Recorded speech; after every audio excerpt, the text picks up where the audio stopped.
Hey, everybody. Welcome to the Orange Mailbox. We have a super duper special awesome guest in studio today.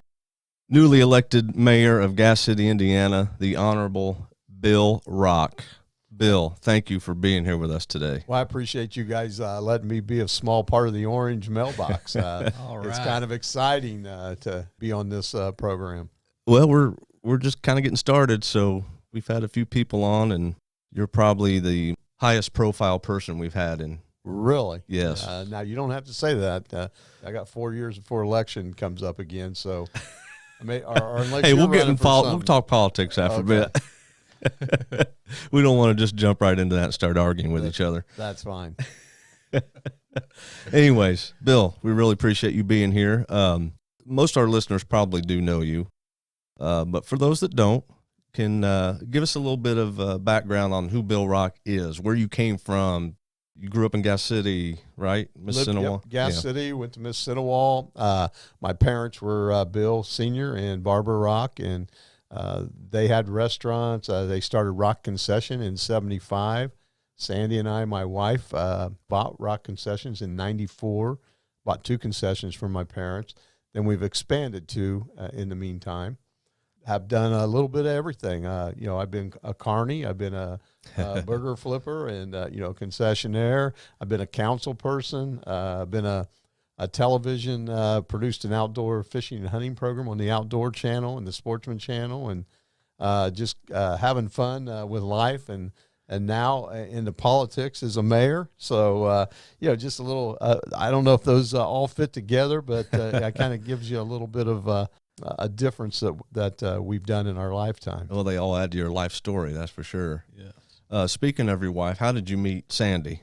Actually, a guy named Bob Goins.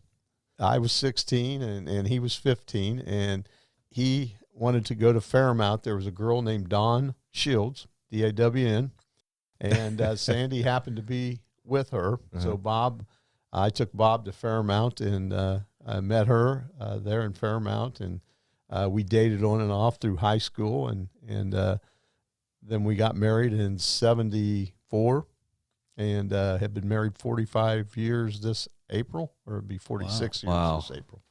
So 16, she was 15, and a lot of times those don't work out, but salt and pepper sometimes mix well together because our personalities are sometimes a little bit different, but when she listens to me and she follows my leadership and my guidance and instructional tutelage, we get along real well. Oh, boy, I better put a disclaimer in there Yes. for Sandy so she don't hunt us down. So did you go to meet Dawn and found Sandy, or was? Yeah, no, I actually wasn't going to meet Dawn. Bob Goins wanted to meet her, and Sandy happened to be her friend. Oh, okay. And actually, Dawn was her maid of honor in the wedding. They're still nice. friends. They're the owners of A&A Rents in Marion. Oh, yeah. Okay. Her family there.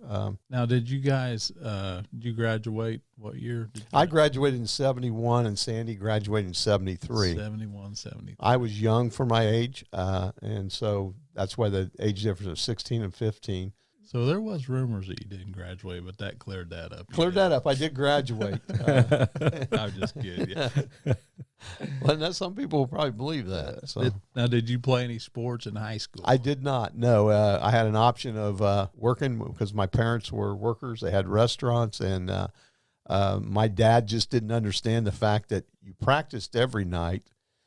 You couldn't just practice on weekends, and he had me scheduled to work at the restaurants that they owned when I got out of school till closing, and so if I wanted an automobile and I wanted gas to go in it, we worked. So no, I did not play any sports. I played a lot of slow pitch softball after high school, and I loved playing sports, but just never did it in high school.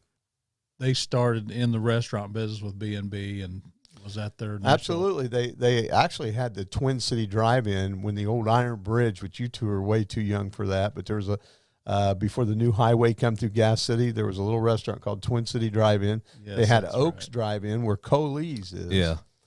Then they bought they ran the Toto Burger for a little while, which it's now gone to. Then the Hobnob in Fairmount was the one they bought. then they built the Hobnob in Gas City, which is now B&B. They sold that to, matter of fact, your dad and Yes, that's right. Herb McPherson. That's right. Bought that, and then they ended up selling it back to my parents, and they changed it to B&B at that time, and then sold it to Bob and Kay King. That's right. I forgot about that too. And then they went down and constructed Jackie's Restaurant, and it was called Party on the Rocks. Little history here.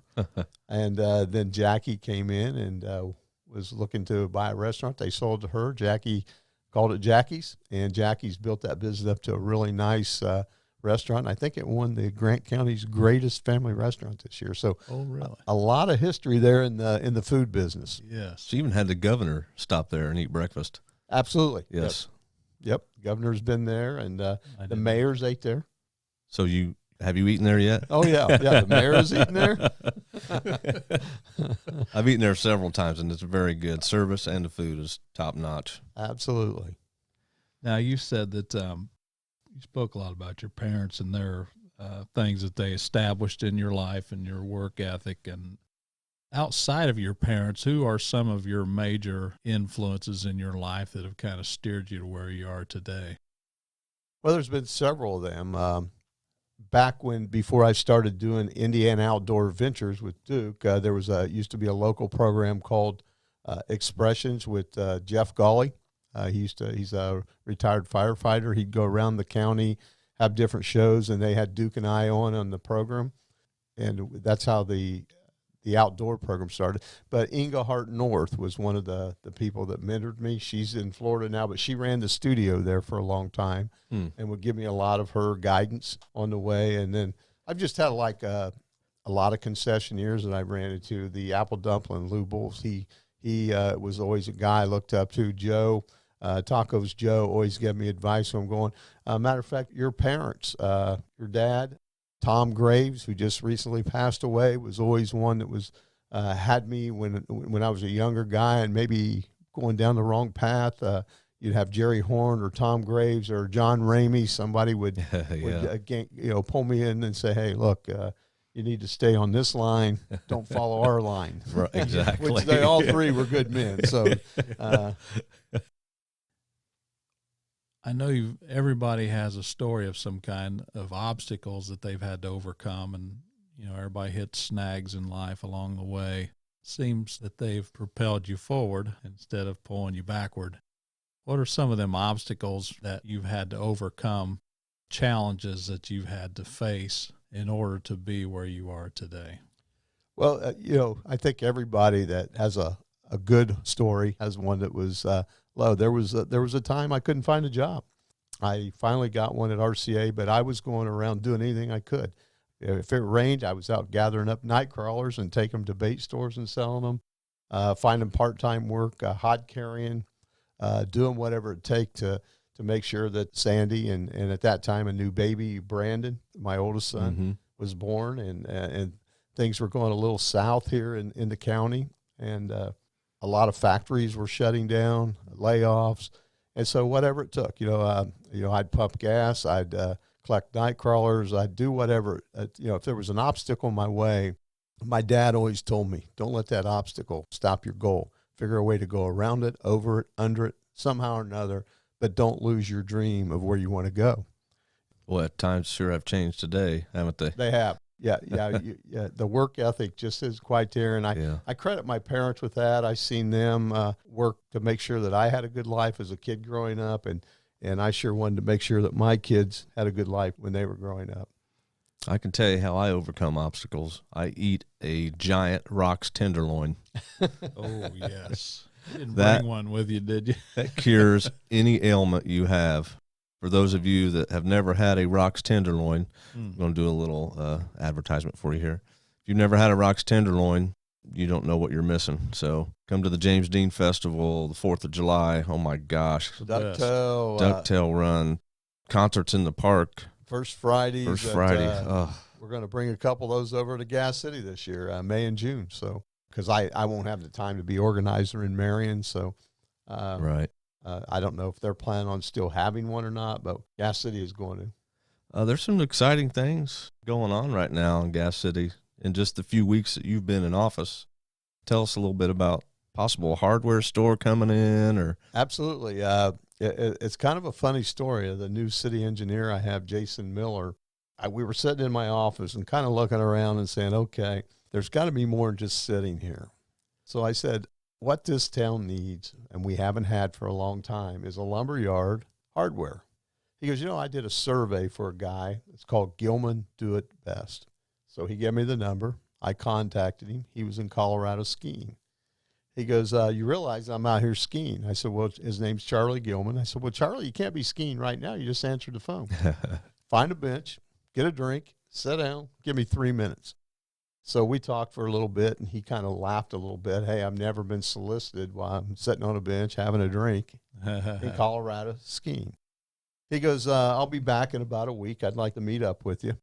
So I met him out at I-69, hopped him in my truck, and we drove around to several lots that Gas City owned, and then also some lots that other people owned in the area to get an idea where he might want to put his hardware store, or at least look. Right. So we drove around for a couple hours, and he says, you know what, I'm very interested.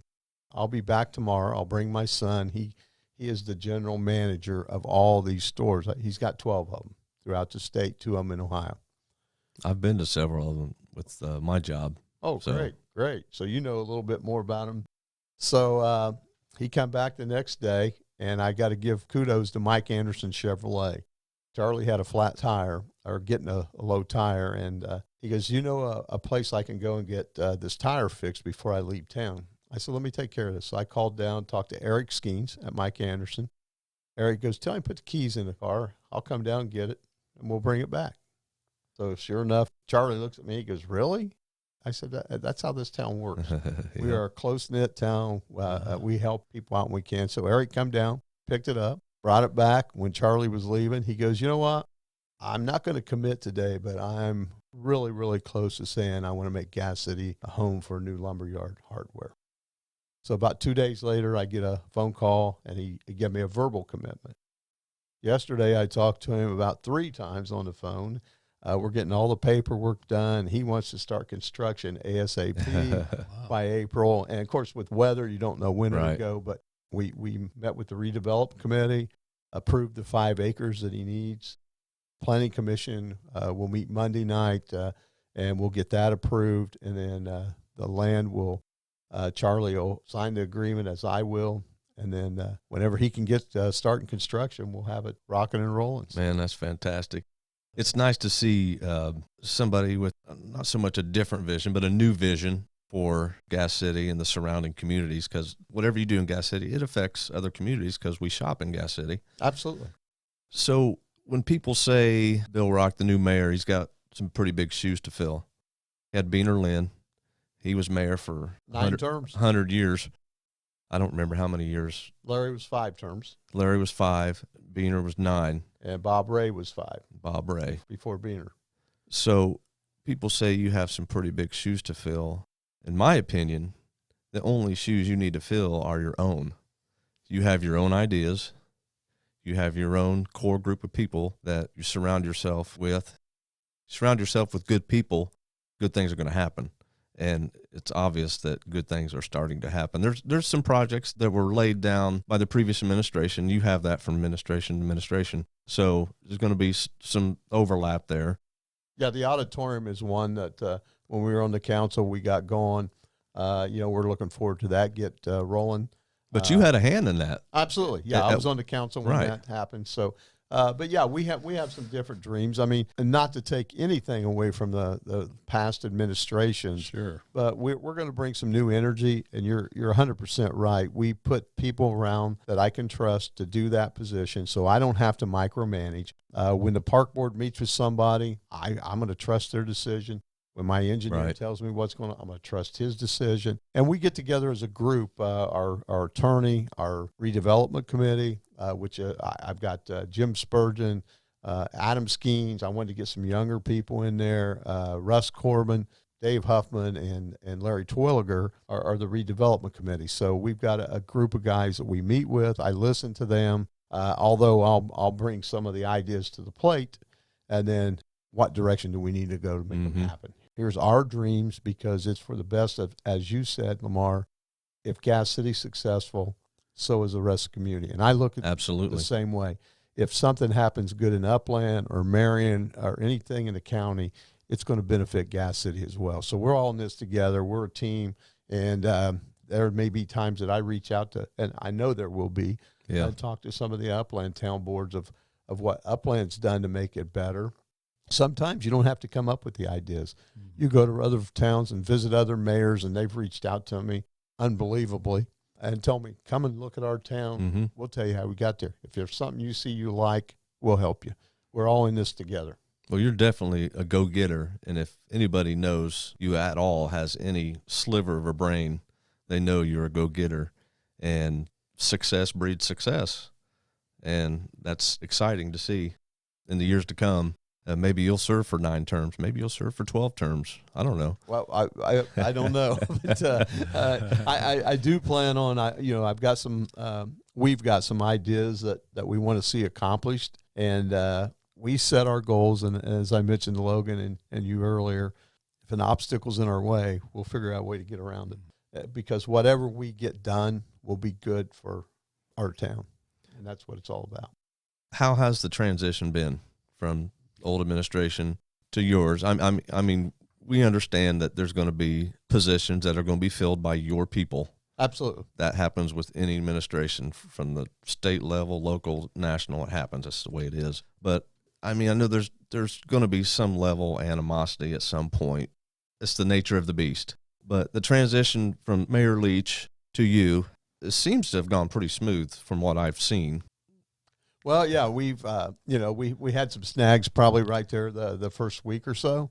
But I think everybody kind of got on board once they realized that, hey, this is what the people wanted. And whether some of the people liked the fact that I was elected, they're going to have to live with that for at least 4 years.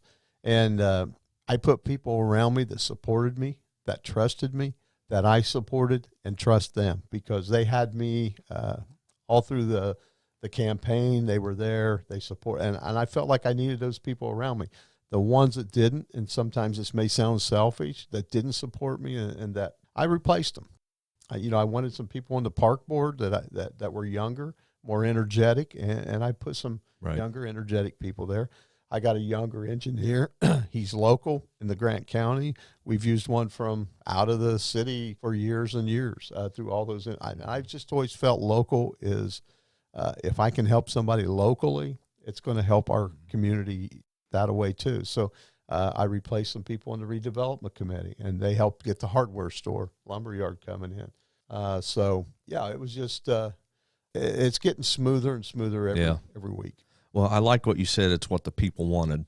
And what our listeners may not know, you ran on an independent ticket. Absolutely, yes. And that doesn't happen. Independents don't win elections typically. And you were out there pounding the ground. You were knocking on doors. You were talking to people. And I'm curious as to what kind of demographics do you think really attributed to that success and that ultimately getting elected? Was it the younger crowd, you think? They're wanting to change? Because your slogan was, it's time. And I like that slogan. I would like to tell you I'm the one that created it, but let me tell you exactly how I got to it's time. As I started walking door to door, I went to the area that Mayor Leach lived in, because I thought, if I'm going to get beat up, let's get beat up right at the beginning. But I started knocking on doors, and it's kind of amazing. Even some of the seniors I thought were going to turn and say, they were saying, you know what, it's time. And the younger generation, definitely, they were saying, it's time. And what was great about that, we had a plan to hit on every door, every apartment door, except for about 15 doors. And I think people realized why we weren't going to hit those doors. It wasn't going to do us any good. Right. And we started in the very end of May. Thought that I could probably do this in about 6 weeks, every home. But by September, we still had a few blocks that we had to hit because people wanted to talk. Not that we could fix a problem they had, but they wanted to be heard. They hadn't seen this, and they were amazed. And I heard this over and over. We've never, ever had a mayor candidate come to our door and ask for a vote, and Wow. You got it. So, I mean, but I guess because that goes to one was 9 terms, one was 5 terms, and the past mayor that I just defeated wasn't opposed in 3 of those elections. So he really didn't have to campaign. And I don't want to disparage him in any way, because he served Gas City faithfully for several decades. He was a police officer, police chief, mayor. And like you said, it's the people. The people decided. The people decided. The people decided it was time. Yeah. And here we sit. Yeah. And I have nothing against him. I grew up 2 doors from him. I supported him when he ran for sheriff. I graduated with his oldest son. Yeah, and I like his family. I supported him when he ran for mayor the first time. Mm-hmm. So, I was there supporting him and served on the council with him. I never had a problem. I just felt what people were telling me, and I felt in my heart, timing's everything, and it's time.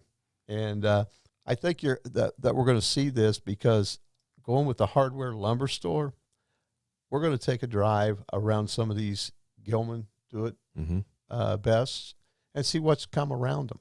And then I'm going to approach them about come to Gas City and see if we can get them to come around them. So I think it's just going to be a domino effect. I'm excited, in the 7.5 weeks that I've been mayor to have something this large. We've had a problem with our stoplights for years. I talked to a gentleman, went and visited him in Fort Wayne about our lights being long. They're fixed. It just took a drive down, a face-to-face, and, hey, could you please make those lights go from 4 minutes to at least 2 minutes? And they're running within a minute to 2 minutes now is all you have to wait. So I like that one-on-one approach, talking to people, and it's just, I'm excited about it. It's and the people like that. That's what the people want. They want to be made to feel like they count. They're important. I think transparency is very important. Absolutely. And I said this when I was campaigning. I don't care if you see my office is the back end of my Avalanche. If I'm going down the street, I'll flip that tailgate down and we'll talk. If you see me on the golf cart, we'll pull over and we'll talk. Come up to my office. If I'm in there, the door's open. And it has been. Unless I've got a meeting, then I'll shut it, because at that time we don't want to be interrupted. But I want to be a hands-on mayor. I'm a servant. I'm serving the people. I'm not the people's boss. They're my boss. Right. And I want to hear their ideas. And some of them I'm going to look at and say, I don't think, I won't tell them that, but this probably isn't going to work. Right. But I at least want to hear. The more ideas you hear, eventually there's going to be something that somebody's going to come up with, and it's going to be a great idea. I drive a lot, so I go through Gas City a lot. And just so you know, if I drive by and I see your office light on in the morning, I always say a prayer for you. Well, I appreciate that. Pastor Mark, when I went to church at the time, and he kind of surprised me. I'm sitting there. I came in with Brian Swanner and Mary Ann, and he called me out of the crowd. He goes, I want to let you know, Bill, I started praying for you in 2009. So I don't know what was weighing heavy on him, but I appreciate it, Pastor Mark, and he's a great guy, and I appreciate the prayers from you too, Lamar. So going back, let's go back to when you initially got into politics. I know people just don't wake up one day, I think I'll get into politics. There's usually a backstory to it. But when did you first get involved in politics? And was it when you got on the city council? Was that when you first? Well, not actually. It's kind of a funny story, because we was talking about being a 9-termer. It was about 95, and I had no idea, never thought about ever getting into politics. And Beaner pulls up to my house. He goes, Billy Rock. He's always got that pipe, and he always calls me Billy Rock. Oh, yeah. He goes, I got this factory getting ready to come into town. And he goes, the guy doesn't like to golf, but he likes to fish. You're taking him fishing. And I'm thinking, okay. But, that taught me a little lesson, too, so I had to look up to him. He was using his resources. Beaner and I didn't, we'd see each other, we'd talk. But he knew I did this hunting and fishing program. He knew where to go that might land this American Woodmark, which it did. Let's use our resources we have. And I still look at it that way. And that was it. We went fishing, took him to Cumberland Lake, and we ended up with a factory. That year, 96. So you're taking credit for that factory? No, Okay. not at all. I'm giving Beaner credit for using his resources Exactly. to help land that factory. No, I have nothing in that. I would have done it regardless of. Yeah. It was because it was going to create opportunities for people to work. So in 99, he pulls up, and that's when he asked me if I would run for city council. I said, I have no political bone in me. He goes, I said, I've hung out in bars. I've been in bar fights. I'm just not a good candidate for it, Beaner. And he goes, you know what? I knew a guy that was 32 years old that used to get in a lot of fights and still does. And he's been mayor for 8 terms. So I said, well, you know what? I'll give it a shot. But I'm thinking, I'm running against a postmaster, Harold McCollum, which I have all the respect in the world for him. Love him to death. Love him and his wife, Kay, his son, Kirk. I mean, the whole family are just great people. Yeah. And so I thought, well, I'll try. And I thought, well, if I lose, no big deal. But then you get that competitive juice in you. You see your name right there beside it. And you're thinking, wow, I don't want to lose now. So I did kind of what I did in this election. I went in my area, Mill 7. I pounded on every door, every apartment, anybody I seen out, I stopped and talked to. Give me an opportunity. Then once I got on the council and I seen some good things coming, the Walmart distribution center, a few roads here being paved, alleys being fixed, I thought, this is good. We can help people, still be a part of the community. Mm-hmm. Grassroots stuff. Grassroots stuff, absolutely, Logan. And that's when the political, and I still don't consider myself a politician. I consider myself a promoter, somebody that's passionate for the city, that wants to see our city grow for not only my kids and my grandkids, but for the youth on, so it's just a passion that I have for our town. Lived there. Even when I was producing the outdoor fishing and hunting, people would say, why are you not living in a warm climate state? I said, because this is home. Yeah.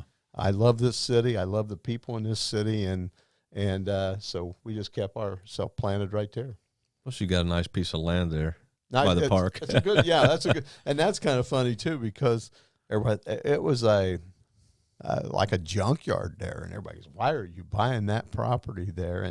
And so once it's got cleaned up and by the park, I think it's a prime spot in town. The Gas City Park used to be the city dump. It did. And now look at it. Yes. Beautiful park. Yes, it is. A great view of the fireworks from your house. Absolutely. Yeah. And you guys are always welcome to come over and sit on that deck with me as those fireworks are going off. Now, how long did you serve on the council? I served 2 terms. I won that term.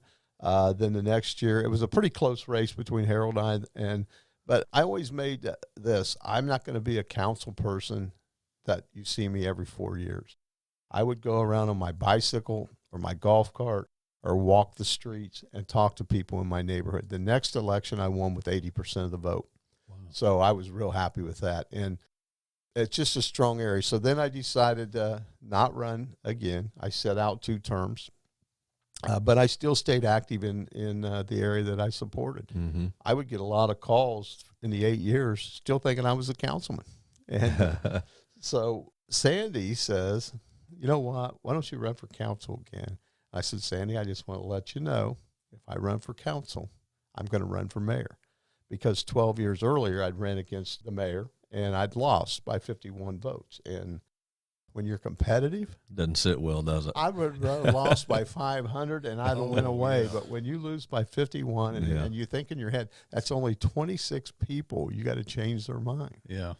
And so 8 years, being the competitive person I was, I thought about it.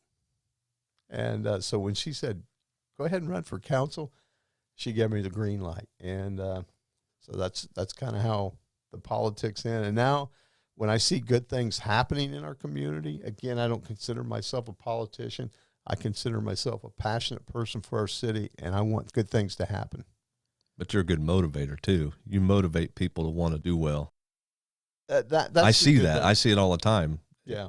In Rock's Concessions, because my wife and I work for you. Logan's worked for you and his wife, and you're the type of person, like, you want a tenderloin, you wait in line. You may wait in line for 45 minutes. You won't if I'm on the window. No, because I move the line. You move the line. You're very no. I'm very lucky to have good workers in those concessions. But that's just the type of person you are. I've had many people ask me that. I cannot believe you're standing in line. I said, why wouldn't I? And therefore, too, if somebody comes up and says, hey, would you go to the back door for me? I can say, no. I stand in line. Mm-hmm. No, you're right. I just always felt guilty to watch people stand out there, and then for me to just walk around, and it would just make me feel like I'm thinking that I'm better, that I can cut the line, and I won't do that. I will not cut the line. I'll wait, but when Lamar's on the window, it's not a very long wait. So would that be considered an abuse of power? We could impeach you over that. Probably. I'm sure there's probably people trying to figure out how to do that right now, buddy. No. No. There was a 12-year span between when you ran the first time and when you ran this time, correct? Yes, this time. The first time, did you run on an independent? I did not. I ran as a Democrat. I ran in a primary. But as I got to talking to people and knowing people, I had a lady one time. I pulled up with 4 of my friends I just played golf with, and walked up to the door, and I was going to be the chairman of the 4th. And she looks at me and goes, do you know they are Republicans? I said, you know what? I don't. I know they're friends of mine that I've known all my life, and today is the first day that I ever knew their political, whether they were Democrat, Republican, or what they were. I called them friends. And so when I see people like you, Logan, I don't know if you're Republican or Democrat. I know you're a good person. Lamar, I know you're a good person. And that's what I do, especially in grassroots politics. Now, when you start getting into state level and you start getting into the federal level where they all want to bicker and fight and bite at each other instead of doing what's good, sure. Yeah, I think you'd have to declare something other than independent. I had that asked me a lot when I was knocking on doors. What's your politics? Mm-hmm. I said, well, tell me what my politics is. Tell me what I am. Well, I like you for who you are. Well, thank you. That's who I'm running. I'm running as who I am. I'm running as an independent. I have a lot of Republican friends. I have a lot of Democrat friends. I got probably more Republican beliefs because of the fishing and hunting and stuff I do. Right. But there's some good things, if you can look past some of the biting, there's some good things that the Democrats do too that, absolutely, that I like. So, I mean, that's where the independent came from. And if I'm correct, nobody has won on an independent ticket as mayor in Gas City, correct? No, we made history this time. It's actually the first time that a mayor has been defeated in an election. When Bob Ray lost his seat, there wasn't a caucus. He passed away. And then Melvin Huffman got picked by a caucus. Beaner did beat him, but then Beaner, of course, won, and then he passed away in office. So this is the first time that actually there was an election where, especially an independent, as far as I know, now somebody may correct me out there and know history a little better than me, but as far as I know, there hasn't been one that's been defeated in office, and there hasn't been almost 100% on that one. An independent. I didn't know that.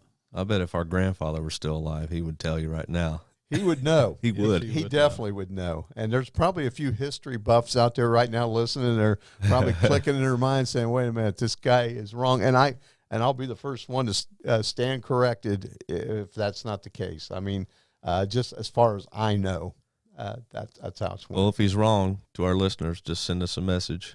Send us one. Facebook. And I will. Feedback at theorangemailbox.com. Yes, we'll get it that's in our the email mail. address. And I would definitely stand corrected on that if that isn't the case. But I'm 100% sure that I made history as an independent. Yep. A lot of parallels we're running into because our grandfather, being in politics most of his life, he started out as a city councilman and worked his way up to what he did. So that's pretty interesting. Yeah, he was a state rep, if I'm not mistaken. He was a delegate. Okay. And then he was county chairman for 14 years. He was county chairman for a long time. We got some cool pictures. Yeah. JFK. We've got pictures of our grandfather with Harry Truman. Oh, cool. We got some pretty cool stuff.